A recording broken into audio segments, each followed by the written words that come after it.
Hello പ്രിയപ്പെട്ടവരെ, Madrid ഡെർബിയിൽ Atletico മാഡ്രിഡിനെ 1-നെതിരെ 2 ഗോളുകൾക്ക് തോൽപ്പിച്ച് റിയൽ മാഡ്രിഡ്. റിയൽ മാഡ്രിഡിന്റെ തട്ടകമായ ബെർണാബുവിലായിരുന്നു മത്സരം. മത്സരത്തിന്റെ ആധിപത്യം റിയൽ മാഡ്രിഡിനായിരുന്നു. പക്ഷേ വിട്ടുകൊടുക്കാൻ തയ്യാറല്ല എന്ന പ്രതീതിയിലായിരുന്നു അത്ലറ്റിക്കോ മാഡ്രിഡ്.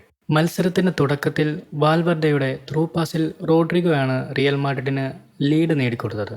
ഗോൾ പിറന്നത് മത്സരം തുടങ്ങി 4 മിനിറ്റുകൾ കഴിഞ്ഞപ്പോഴായിരുന്നു. തിരിച്ച് പ്രത്യാക്രമണങ്ങൾ അത്ലറ്റിക്കോ മാഡ്രിഡ് നടത്തി.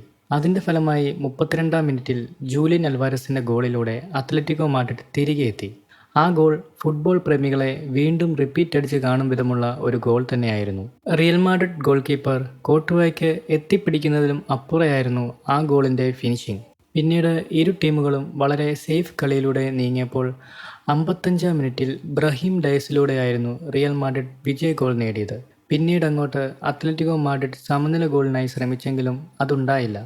ഇനി സെക്കൻഡ് ലെഗിൽ മാർച്ച് 13-നാണ് ഇരുവരും തമ്മിൽ ഏറ്റുമുട്ടുന്നത്. ആ മത്സരം അത്ലറ്റിക്കോ മാഡ്രിഡിനെ സംബന്ധിച്ച് വലിയ അഡ്വാൻറ്റേജ് ഉള്ളൊരു മത്സരം കൂടിയാണ്. കാരണം ആ മത്സരം നടക്കുന്നത് അത്ലറ്റിക്കോ മാഡ്രിഡിന്റെ ഹോം സ്റ്റേഡിയമായ റിയാദ് എയർ മെട്രോപൊളിറ്റാനോയിൽ വെച്ചാണ്. റിയൽ മാഡ്രിഡ് അന്നത്തെ മത്സരം ലീഡ് നിലനിർത്താനും പുതിയ ഗോളുകൾ നേടാനും ശ്രമിക്കും. പക്ഷേ അത്ലറ്റിക്കോ മാഡ്രിഡിനാവട്ടെ അവരുടെ തട്ടകത്തിൽ തോൽവി വഴങ്ങാതെ തന്നെ മികച്ച വിജയം സ്വന്തമാക്കുകയും ചെയ്യണം. എന്തായാലും അന്നത്തെ മത്സരം തീ പാറുമെന്ന് ഉറപ്പാണ്. കൂടുതൽ സിനിമാ കായിക വിശേഷങ്ങൾക്കായി ഈ ചാനൽ സബ്സ്ക്രൈബ് ചെയ്യുക. താങ്ക്